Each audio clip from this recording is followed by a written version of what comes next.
ये 2024 के चुनाव की तैयारी नहीं है। ये 2024 से पहले बिहार प्रदेश में होने वाले मध्यावधि चुनाव की तैयारी है। मैंने बार बार इस बात को कहा है कि मौजूदा गठबंधन अपना कार्यकाल पूरा करे, ऐसा लगता नहीं है और परिणाम स्वरूप बिहार में जल्द मध्यावधि चुनाव होंगे। कल भी कुछ पत्रकार साथियों ने मुझसे सवाल किया था और उस वक्त भी मैंने इस बात का जवाब दिया था कि ये चुनाव से पहले की, ये तूफान से पहले की खामोशी है। अगर किसी को लग रहा है कि भैया गठबंधन में सब ठीक हो गया, अभी पड़ाव दर पड़ाव गठबंधन मौजूदा सरकार के जो दोनों घटक दल हैं, भारतीय जनता पार्टी और जनता दल यूनाइटेड, अभी कई ऐसे पड़ाव हैं जहां पर उनका मतभेद खुलकर सामने आएगा।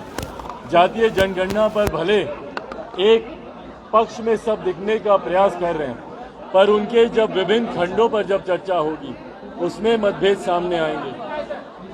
जनसंख्या नियंत्रण कानून के वक्त आप देखेंगे विरोधाभास खुलकर सामने आएगा।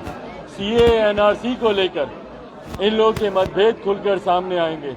राष्ट्रपति चुनाव अभी होने वाले हैं, चुनाव आयोग संभवतः जल्द उसकी भी अधिसूचना हम लोग के समक्ष आएगी। उसको लेकर दोनों गठबंधन के घटक दलों के बीच में क्या सहमति बनती है, नहीं बनती है, तो तमाम अभी ऐसे पड़ाव हैं। देखिए, जब आपके दिल नहीं मिलते हैं, जब आपके विचार नहीं मिलते हैं और सिर्फ सत्ता का सुख पाने के लिए अगर दो लोग मजबूरन आपस में बंधे रहें तो ज्यादा लंबे समय वो बंधन चलता नहीं है, वो रस्सी टूटेगी ही। उसका परिणाम होगा कि बिहार में विधानसभा के मध्यावधि चुनाव होंगे, जिसकी तैयारी आज से लोक जनशक्ति पार्टी रामविलास ने औपचारिक तौर पर भी शुरू कर दी है। संगठन को बनाने की हम लोग बार बार बात कर रहे हैं।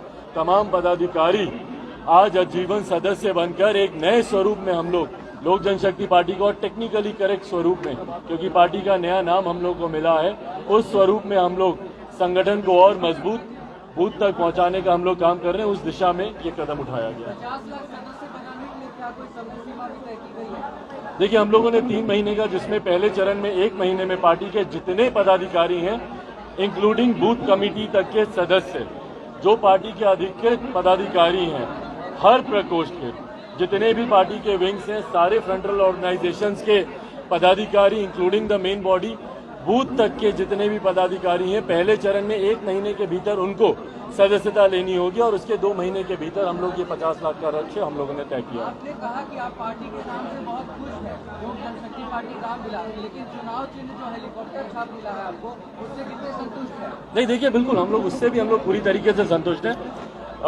टेक्निकल कारणों की वजह से हम लोग अभी पूरी तरीके से अधिकृत नहीं है हेलीकॉप्टर को बोलने के लिए, पर लोक जनशक्ति पार्टी रामविलास जो नाम हम लोग को मिला है, वो नाम से पूरी तरीके से हम लोग सहमत हैं और हम लोग चाहते हैं कि इसी नाम के साथ लोक जनशक्ति पार्टी रामविलास आगे बढ़े। किसके करीब रहेंगे पंजाबी चुनाव में? किसके करीब रहेंगे सर? भाई, हम किसके करीब रहेंगे उससे ज्यादा महत्वपूर्ण है कि बिहार फर्स्ट, बिहारी फर्स्ट के कौन करीब है।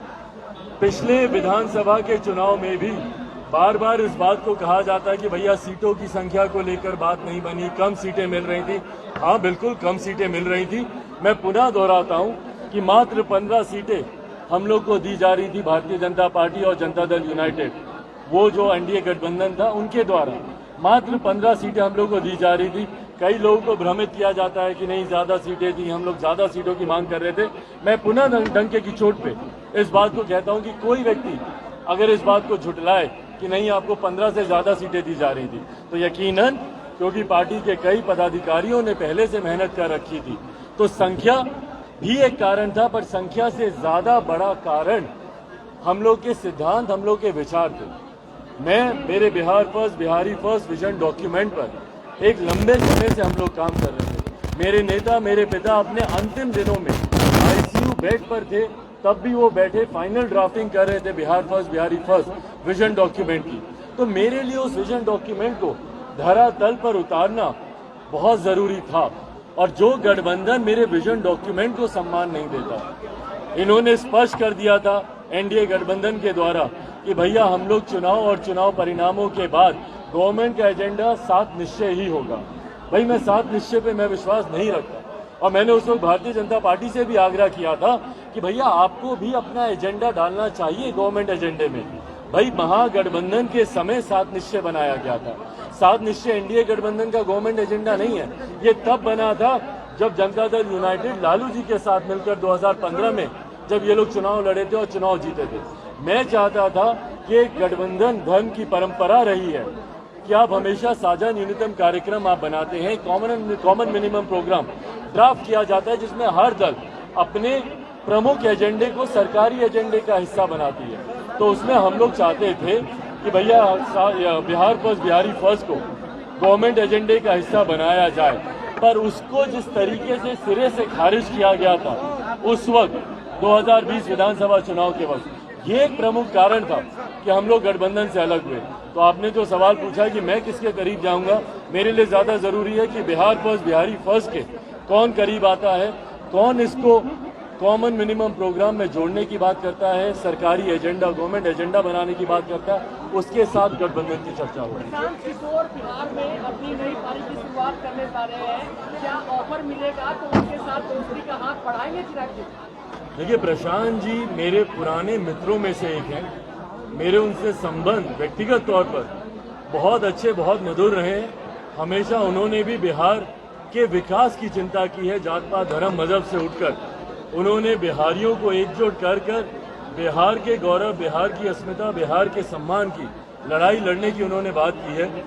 ये निर्णय उनके द्वारा भी हाल फिलहाल में लिया गया कि वो भी एक अलग अब दल बनाते हैं, कैसा करते हैं। फिलहाल तो वो एक बैनर तले वो यात्रा पर निकलने की वो बात कर रहे हैं।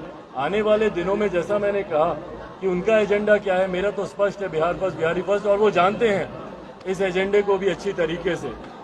उसको लेकर आने वाले समय में क्या बातचीत होती है नहीं होती है वो भविष्य के घर में है। फिलहाल मेरा ध्यान केंद्रित है अपने संगठन, इस सदस्यता अभियान और बिहार फर्स्ट बिहारी फर्स्ट को और मजबूत करने के। लगातार बिहार में इस तरह से अपराध बढ़ रहा है, क्या लगता है कि आपको इसको लेकर के? भाई, मैं बिहार के बढ़ते अपराध को लेकर निरंतरता में लोक जनशक्ति पार्टी रामविलास ने आवाज उठाई है। शायद ही कोई बिहार की ऐसी घटना हुई होगी जहां पर मैं खुद स्वयं या हमारे पार्टी के तमाम वरिष्ठ नेता अलग अलग घटना स्थल पर ना पहुंचे। और हर घटना स्थल से यही सवाल हम लोगों ने बार बार उठाया है कि क्यों बिहार में अपराध बढ़ता जा रहा है, और जिसका सबसे बड़ा कारण किसी भी अपराधी पे कोई कार्रवाई का नहीं होना। कन्विक्शन रेट बिहार में लोएस्ट है compare to the rest of the states of the country. आप बाकी राज्यों में देखें कहीं पे 90%, 89%, 91%, 92%, डाउन साउथ चले जाए 90% से ज्यादा। बिहार में आप देखें मात्र 6 से 7%, मतलब 100 अपराध होते हैं 6 या 7 लोगों को, उसमें अगर सजा मिली तो मिली, नहीं तो गिरफ्तारी करने के बाद सबूतों के अभाव में उनको भी छोड़ दिया जाता है। कोई एक ऐसी घटना मुझे बता दीजिए जो आप लोगों ने भी मीडिया के स्तर पर कवर की हो। रुपेश का मामला, एयरपोर्ट पे जो काम करते थे, मैं बार बार बोलता हूँ, कितने लोगों को सजा मिली, कितने लोगों पे कार्रवाई हुई। छोटी छोटी नाबालिग बच्चियों के साथ बलात्कार करके उनके शव को पानी में फेंक दिया जाता है, गला रेत कर हत्या कर दी जाती है। अनुसूचित जाति, जनजाति, पिछड़ा वर्ग से आने वाले, गरीब जाति से आने वाले लोगों के साथ जिस तरीके की प्रताड़नाएं होती हैं, कितने अपराधियों को सजा मिली। और जब तक आप अपराधी को सजा नहीं देंगे, भय आएगा ही नहीं। दिन दहाड़े घटनाएं घटती हैं बिहार में, दिन दहाड़े। तो ये गृह मंत्री जी की जिम्मेदारी मंत्री, और संजोग से वही हमारे मुख्यमंत्री भी हैं, उन्हीं की जिम्मेदारी बनती है कि भैया कम से कम कानून व्यवस्था को विकल्प बनकर आए थे ना आप जंगल राज का। 2005 में आप ही तो विकल्प बनकर आए थे। पर अगर आपके रहते हुए अगर 90 के दशक से ज्यादा बुरे हालात आज की तारीख में हो रहे हैं, तो इसके जिम्मेदार भी आप ही हैं मुख्यमंत्री जी। बड़े बड़े 5 लोगों ने आत्महत्या कर लिया और आप बिहार फर्स्ट बिहारी फर्स्ट का कॉल दे रहे हैं, तो कितना संभव होगा, क्योंकि आज नहीं आप सत्ता में और नहीं विपक्ष में? देखिए, मेरी सीमाएं हैं, मैं जानता हूं।